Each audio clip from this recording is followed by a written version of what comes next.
Assalamualaikum warahmatullahi wabarakatuh. Hari ini saya akan memberikan penjelasan untuk pertemuan pertama mata kuliah Mekanika Fluida dan Sedimentasi, yaitu tentang mekanika fluida. Jadi di sini saya akan memberikan sedikit pengantar terkait dengan materi mekanika fluida sebelum nanti kita melanjutkan pada materi yang lebih mendalam. Oke, jadi pertama diawali dengan definisi dari mekanika fluida. Ya, mekanika fluida itu adalah ilmu yang mempelajari tingkah laku fluida baik dalam keadaan diam maupun dalam keadaan bergerak. Nah, untuk fluida yang berada dalam keadaan diam, ini disebut sebagai fluida statis, sementara untuk fluida yang bergerak itu disebut dengan fluida dinamis. Ya. Kemudian yang jadi pertanyaannya adalah fluida itu apa? Apa itu fluida? Nah, sebelum saya masuk ke penjelasan tentang definisi dari fluida, pertama saya akan menjelaskan terlebih dahulu tentang 3 fase zat ya. Jadi atau dikatakan dengan states of matter. Jadi yang pertama itu adalah solid atau padatan. Nah, untuk karakteristik dari solid ini secara umum mungkin kalian sudah pada tahu ya bahwa padatan itu atau benda padat memiliki ikatan antar molekul yang kuat sehingga molekulnya tidak dapat bergerak ya. Kemudian padatan itu juga tidak mengikuti bentuk wadahnya.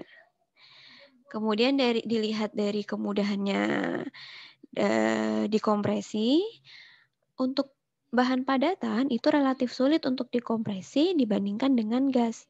Untuk mengkompresi suatu benda padat itu kita membutuhkan gaya yang besar agar bisa mengubah volume padatan ya. Jadi kalau misalnya kita lihat di gambar 1, ini di gambar A ini menunjukkan bahwa zat padat itu tidak akan mengikuti bentuk wadahnya. Jadi di sini ada balok, kita masukkan ke dalam wadah yang lebih besar. Ini tentunya balok ini tidak akan mengikuti bentuk wadahnya. Kemudian untuk gambar yang B, ini adalah ilustrasi untuk susunan molekul padatan ya. Jadi bisa dilihat di sini bahwa molekul padatan itu tersusun secara rapi dengan ikatan antar molekul yang kuat yang menyebabkan molekul padatan itu tidak dapat bergerak. Kemudian untuk fase zat yang kedua itu adalah liquid atau cairan ya. Untuk cairan karakteristiknya adalah sebagai berikut.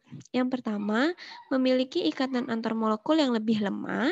Jadi kalau misalnya kita bandingkan dengan padatan, ikatan antar molekul pada zat cair itu lebih lemah sehingga memungkinkan molekul tersebut bergerak bebas ya. Jadi kalau misalnya tadi molekul padatan itu dia tidak bisa bergerak. Nah, untuk molekul cairan itu dia lebih bisa bergerak dibandingkan dengan padatan. Kemudian karena ikatan antar molekulnya yang lebih lemah juga, ini memungkinkan cairan itu mengikuti bentuk wadahnya. Oke. Kemudian yang ketiga, apabila kita bandingkan dengan zat gas, cairan ini masih lebih sulit untuk dikompresi ya. Di gambar kedua ini kalian bisa lihat bahwa volume zat cair itu akan menempati bentuk wadahnya ya. Jadi ini wadahnya wadah seperti apa ya? Mungkin kubus begitu ya. Kemudian ini ada wadah yang bentuknya tidak beraturan. Kalian bisa lihat di sini cairan tentunya akan mengikuti bentuk wadahnya di mana dia ditempatkan. Yang ketiga, untuk fase zat itu adalah zat gas. Apabila kita bandingkan antara zat padat, zat cair, dan zat gas, tentunya ikatan antar molekul gas itu sangat lemah. Hal ini menyebabkan molekul gas bisa bergerak bebas dalam suatu wadah atau ruang. Ya, jadi kalau misalnya tadi cairan itu kan molekulnya juga bisa bergerak, tapi bergeraknya tidak sebebas gas. Ya, kemudian kalau misalnya kita membandingkan antara gas dengan cairan, kan kedua zat tersebut sama-sama mengikuti bentuk wadahnya, ya kan? Tapi yang membedakan di sini adalah pada zat cair itu volumenya tetap. Jadi misalnya kita memindahkan dari suatu wadah yang volumenya kecil ke wadah yang volume besar, itu volume zat cair tersebut akan tetap. Sementara kalau untuk gas, ketika kita memindahkan gas dari tempat yang kecil ke tempat yang lebih besar, maka molekul gas itu akan memenuhi seisi wadah. Jadi tentunya volume gas juga akan berubah sesuai dengan ukuran dari wadahnya. Kurang lebih seperti itu. Oke.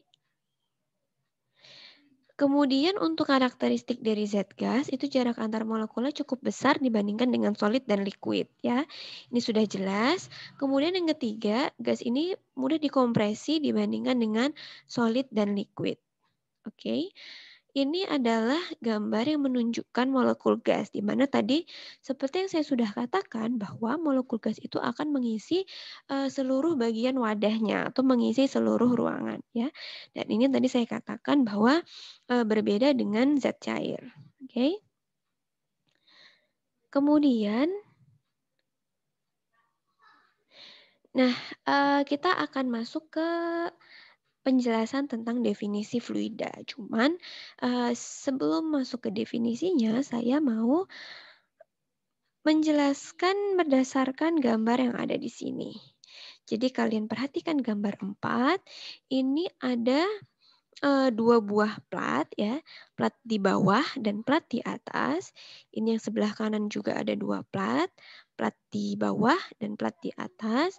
Kemudian di antara kedua plat ini ada yang di sebelah kiri ini ada benda padat, kemudian yang di sebelah kanan ini ada fluida. Ya, bisa gas, bisa cairan. Oke. Kemudian pada saat tertentu di sini kita teteskan 5 tetes gitu ya. 5 tetes zat warna pada saat waktunya atau T-nya sama dengan 0. Sama halnya juga pada fluida ini juga diberikan 5 tetes zat warna. Oke. Kemudian Kemudian untuk plat yang di bagian atas, ini kita berikan gaya, kita tarik ke sebelah kanan. Sementara untuk yang plat yang di bawah, ini dia diam. Ya, jadi plat yang atas misalnya kita tarik ke sebelah kanan. Kemudian apa yang terjadi? Nah, nanti pada saat tertentu, tetesan zat warna yang kita berikan tadi, kalau misalnya di zat padat, ini dia tetesannya tuh tidak akan bergerak. Ya, dia tetap di jalur yang di sebelah sini. Sementara pada fluida, ketika kita berikan gaya pada plat yang di sebelah atas, ini nanti pada saat tertentu tetesan zat warna tadi itu akan ikut tertarik gitu. Jadi akan bergerak ke sebelah kanan, mengikuti gaya kemana kita tadi berikan tarikan. Oke? Nah, kemudian nanti seiring bertambahnya waktu, kita terus tarik plat yang di sebelah atas, ya, ini kita bisa lihat bahwa pada zat padat ini tetesan zat warnanya tetap di sisi sebelah kiri sini. Sementara pada fluida pada saat di sini pada saat T-nya sama dengan 2 ya, ini tetesan ini bergeser lagi ke sebelah kanan ya.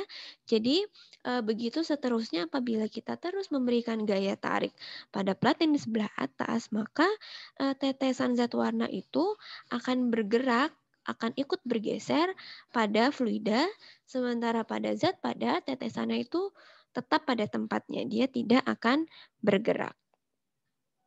Nah, berdasarkan penjelasan saya dari ilustrasi gambar 4 ini, kita bisa mendefinisikan fluida.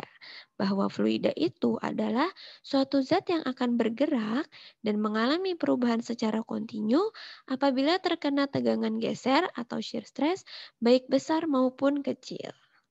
Ya, jadi di sini bisa kita simpulkan bahwa apabila kita memberikan gaya atau tegangan geser ini, kalau misalnya suatu zat itu bergerak atau dia mengalami perubahan secara kontinu, Perubahannya itu misalnya bisa perubahan bentuk atau perubahan secara molekuler begitu ya. Jadi apabila zat tersebut mengalami perubahan, apabila kita kenai gaya atau kita berikan tegangan geser, maka itu kita katakan sebagai fluida. Oke. Kemudian di sini juga ada kalimat baik besar maupun kecil. Jadi di sini yang perlu kalian perhatikan juga bahwa tegangan geser yang kita berikan baik itu kecil maupun besar, selama dia bisa mengubah fluida atau maksud saya selama dia bisa mengubah bentuk suatu zat, ya, maka itu kita katakan sebagai fluida. Jadi mau sekecil apapun kita berikan gaya meskipun kecil tapi dia bisa memberikan perubahan yang kontinu pada suatu zat, maka zat tersebut kita katakan sebagai fluida. Oke, jadi itu adalah definisi untuk fluida berdasarkan dari tegangan geser. Ya, jadi kalau kita berbicara tegangan geser dan kita kaitkan dengan fluida, maka tadi itu adalah definisinya. Kemudian fluida itu juga bisa dikatakan sebagai zat yang mampu mengalir. Ya, jadi ini adalah definisi yang jauh lebih sederhana bahwa zat yang mampu mengalir itu bisa kita katakan sebagai fluida. Jadi fluida ini juga sering disebut sebagai zat alir. Nah, jadi yang termasuk dalam fluida itu apa aja? Antara tadi zat padat, zat gas, sama zat cair. Kalian harus ketahui bahwa yang termasuk dalam fluida itu adalah cairan dan gas ya. Karena tadi antara zat cair dan zat gas itu apabila kita berikan gaya, maka kedua zat ini akan mengalami perubahan, baik itu perubahan bentuk maupun perubahan secara dari sifat molekulernya, secara molekuler maksud saya. Kemudian kalian juga perlu ketahui ketika kita berbicara tentang fluida, mungkin nanti kalian akan mendengar istilah yang namanya fluida ideal ya. Jadi di sini saya memberitahukan bahwa fluida ideal itu adalah fluida imajiner yang memiliki zero viscosity, zero surface tension, dan bersifat incompressible ya. Jadi ini secara definisi fluida ideal itu adalah fluida imajiner dan dia itu tidak memiliki viskositas, tidak memiliki tegangan permukaan dan sifatnya incompressible. Namun pada kenyataannya tidak ada fluida yang memenuhi sifat ideal. Karena fluida itu secara umum memiliki viskositas. Jadi tidak mungkin fluida itu viskositasnya 0 ya. Selain itu juga fluida memiliki tegangan permukaan dan fluida itu tidak hanya incompressible, dia juga ada yang sifatnya compressible. Nah, nanti untuk pengertian dari incompressible dan compressible itu apa, nanti akan saya jelaskan di slide berikutnya. Sekarang kita lanjut terlebih dahulu pada klasifikasi fluida, yaitu fluida Newton dan fluida non-Newtonian ya. Jadi di sini mungkin saya akan berikan beberapa istilah, saya akan kenalkan beberapa istilah yang penting untuk kalian ketahui sebelum nanti kita belajar pada materi yang lebih detail, yang lebih dalam terkait dengan mekanika fluida. Di sini pertama saya akan menjelaskan tentang yang namanya fluida Newtonian dan non-Newtonian. Di sini ada dua tabel, di sini saya berikan beberapa poin yang menjelaskan perbedaan antara fluida Newtonian dan fluida non-Newtonian. Pertama fluida Newtonian, ya. Jadi fluida Newtonian itu adalah fluida yang dapat mengalir secara kontinu berapapun gaya geser yang diberikan. Nah, jadi maksudnya dari kalimat yang ini, berapapun gaya geser yang diberikan itu maksudnya adalah ketika kita memberikan gaya geser pada suatu fluida, meskipun itu gaya gesernya sangat kecil, tapi dengan adanya gaya yang kecil tersebut, fluida bisa mengalir secara kontinu, maka kita katakan bahwa fluida tersebut termasuk ke dalam fluida Newtonian. Oke. Kemudian untuk karakteristik yang kedua untuk fluida Newtonian itu adalah viskositas fluidanya itu selalu bernilai konstan. Ya, jadi dia tidak dipengaruhi oleh shear stress. Di sini maksudnya adalah ketika kita memberikan tegangan atau kita memberikan shear stress pada fluida, ya, baik itu tegangannya kecil maupun tegangannya besar, itu apabila viskositasnya itu tetap, dia tidak berubah-ubah, itu maka bisa kita katakan sebagai fluida Newtonian ya. Jadi mau dia tegangan gesernya kecil atau mau tegangan gesernya besar, terus ternyata viskositasnya tetap tidak berubah, maka kita katakan itu sebagai fluida Newtonian. Nah, untuk fluida Newtonian itu contohnya adalah air, bensin, alkohol. Nah, jadi kalau misalnya kalian bayangkan di sini untuk air, bensin, dan alkohol itu kan merupakan zat cairan, di mana 3 zat cair tersebut bisa kita katakan bahwa viskositasnya cukup kecil. Maksudnya adalah viskositasnya dia encer ya, tidak terlalu kental ya kan. Antara air, bensin, dan alkohol kita tahu bahwa dia cair sifatnya, tidak kental ya.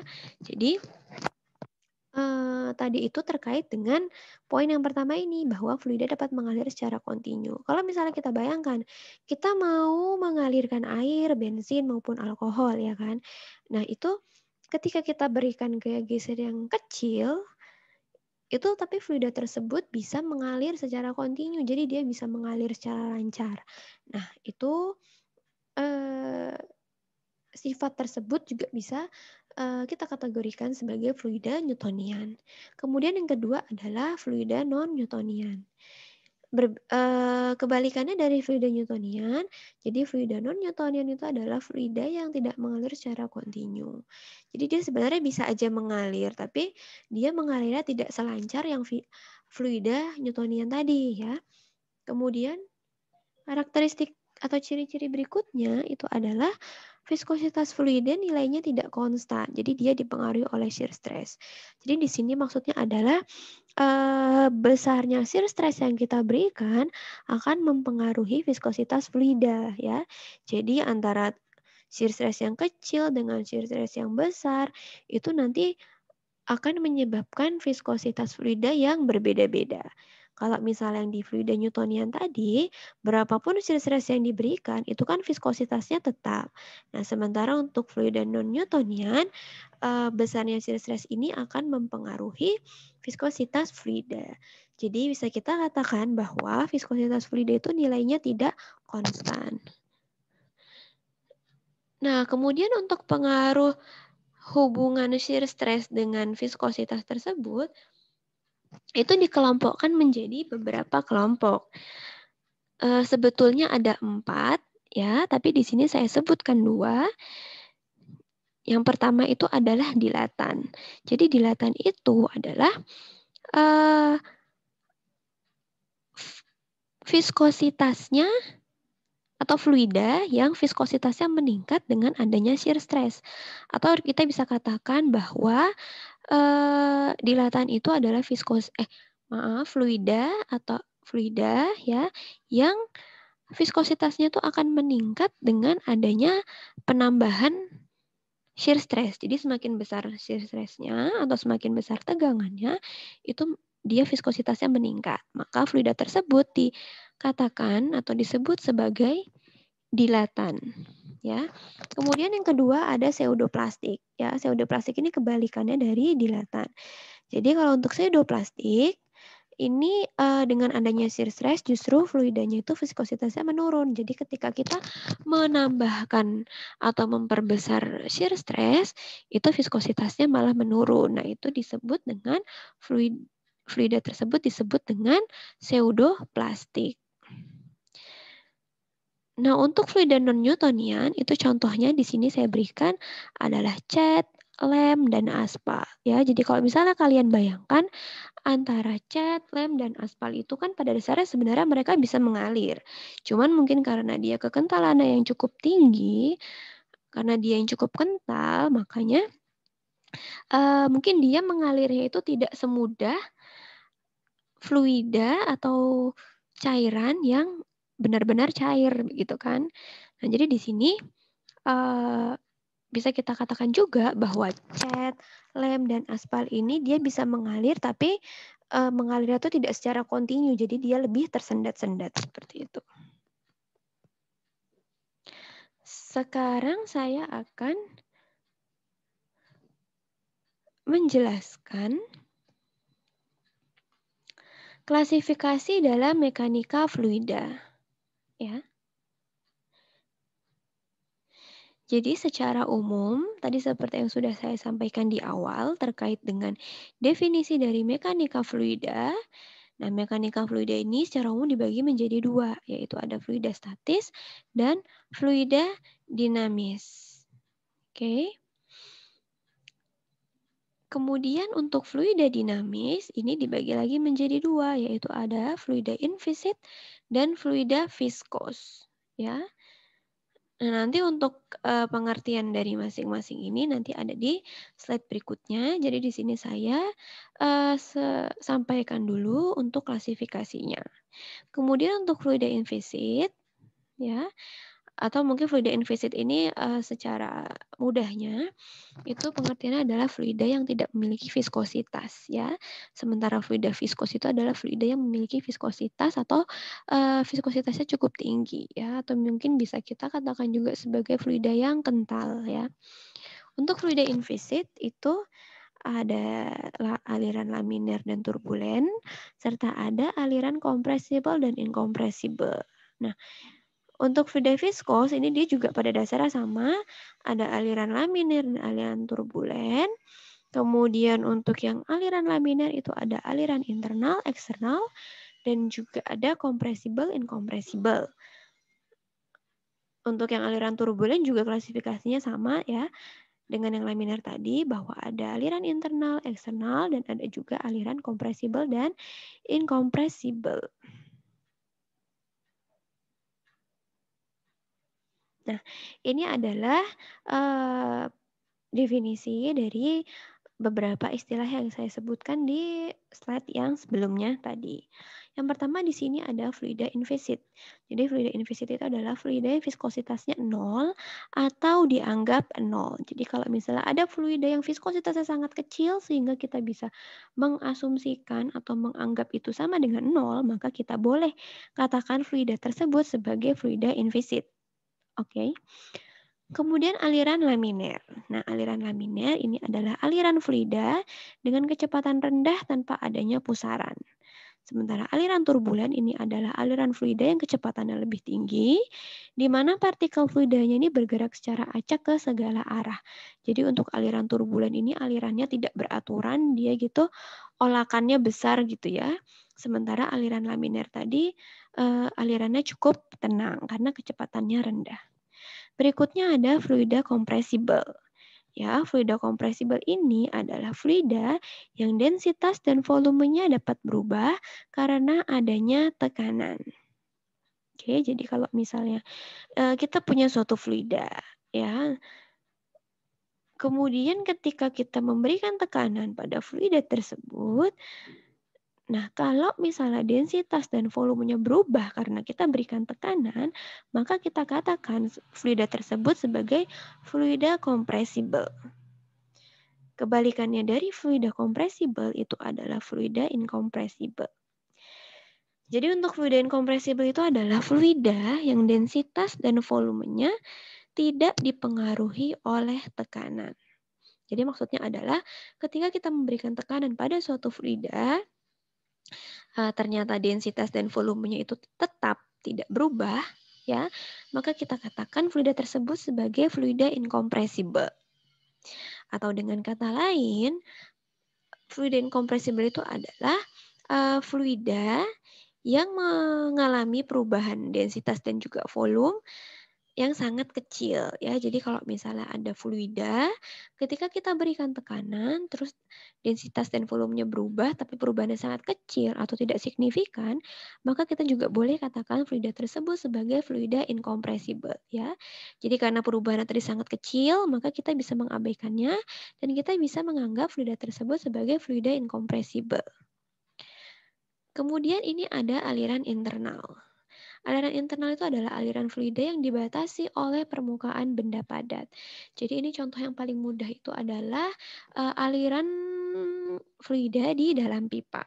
Ya, kalau aliran fluida di dalam pipa itu kan fluidanya itu kan berada di dalam pipa, dia dibatasi oleh dinding-dinding pipa, maka kita katakan itu sebagai aliran internal.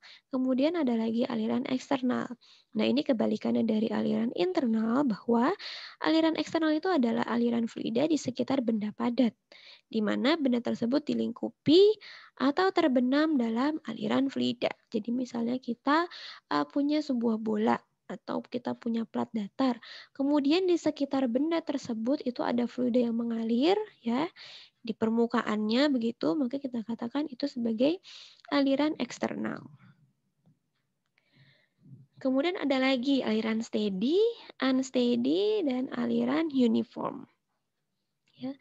Jadi suatu aliran dikatakan steady apabila sifat fluida pada posisi atau titik tertentu itu tidak berubah terhadap waktu.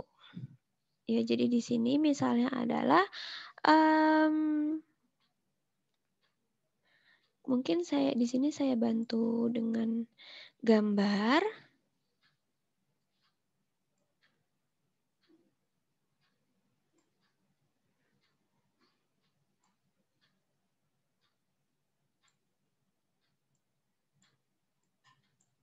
Misalnya di sini, ini anggap aja ini pipa ya, ini dinding pipanya. Kemudian di dalam pipa ini ada fluida yang mengalir. Kemudian misalnya saya mau ambil satu titik di sini ya. Misalnya saya ambil titik di sini. Nah, jadi suatu aliran dikatakan steady apabila sifat fluida pada posisi atau titik tertentu tidak berubah terhadap waktu. Jadi tadi misalnya saya ambil titik di sebelah sini, ya. Aliran ini dikatakan steady apabila sifat di posisi titik ini tuh dia tuh tetap seiring dengan berjalannya waktu. Misalnya sifat fluida tuh karena aliran fluida itu kita identik dengan kecepatan alir, ya, maka kita ambil contoh di sini dari variabel kecepatannya, ya. Jadi misalnya di sini kita ambil titik di sini. Di sini kan pasti ada kecepatan fluida tertentu, ya. Jadi nanti seiring dengan berjalannya waktu, kalau misalnya kecepatan di titik ini sama terus, itu kita katakan sebagai aliran yang steady. Sementara kalau aliran unsteady itu kebalikannya. Jadi misalnya pada titik ini, nanti seiring berjalannya waktu kita lihat ternyata kecepatan aliran fluidanya itu berubah-ubah, maka kita bisa katakan bahwa itu alirannya adalah unsteady. Kemudian apabila kecepatan aliran pada arah tegak lurus benda sama besar di seluruh bagian permukaan benda tersebut, maka aliran dikatakan seragam atau uniform. Jadi untuk aliran seragam ini misalnya ada aliran fluida yang kecepatannya itu dia sama gitu ya, dia kecepatannya sama di seluruh bagiannya, maka kita bisa katakan itu aliran seragam atau aliran uniform. Nah, ini tadi adalah beberapa istilah-istilah yang terkait dengan fluida. Kemudian kita lanjut untuk prinsip dasar dalam mekanika fluida. Jadi dalam mekanika fluida ini ada 3 prinsip dasar. Yang pertama itu adalah hukum kekekalan massa atau biasa kita sebut juga sebagai hukum kontinuitas. Kemudian yang kedua ada hukum kekekalan energi atau ini juga pernah kita bahas dalam mata kuliah termodinamika 1 ya. Jadi hukum kekekalan energi ini juga disebut juga dengan hukum termodinamika 1. Dan yang ketiga itu adalah hukum kekekalan momentum ya. Jadi ketiga ini adalah prinsip dasar yang sering digunakan dalam mekanika fluida ya. Tapi dari tiga ini yang paling umum, yang lebih umum itu adalah yang kekekalan massa dan kekekalan energi karena itu relatif lebih sederhana dibandingkan dengan kekekalan momentum. Kemudian di sini saya sedikit memberikan contoh untuk aplikasi mekanika fluida ya. Jadi untuk mekanika fluida itu sendiri sebenarnya aplikasinya sangat banyak. Di sini saya hanya berikan beberapa contoh. Nanti untuk selebihnya silahkan kalian bisa cari sendiri. Tentunya masih banyak aplikasi-aplikasi lainnya yang terkait dalam bidang mekanika fluida. Di sini untuk contoh aplikasi yang pertama adalah pemindahan fluida atau transportasi fluida dari suatu tempat ke tempat yang lain. Misalnya di sini ada pasokan air minum, pasokan gas alam, pemipaan zat kimia pada pabrik kimia, dan sebagainya. Jadi di sini kalau kalian bayangkan, misalnya pemipaan zat kimia pada pabrik kimia. Jadi kalau misalnya kita tahu sistem perpipaan itu kan fungsinya itu adalah untuk memindahkan ya fluida dari satu tempat ke tempat yang lain.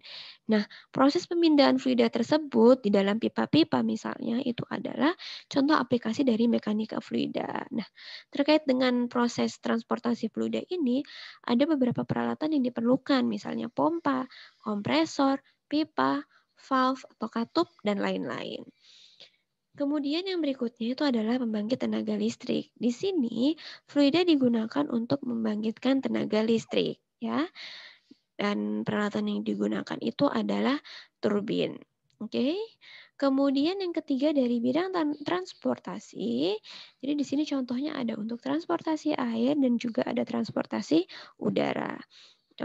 Sebagai contoh untuk transportasi air, ini misalnya pada kapal selam ya. Jadi pada kapal selam itu kita harus memperhitungkan gaya apung supaya kapal tersebut itu tidak tenggelam. Jadi dia bisa tetap stabil gitu. Kemudian untuk contoh alat transportasi yang di udara itu adalah pesawat terbang. Jadi dalam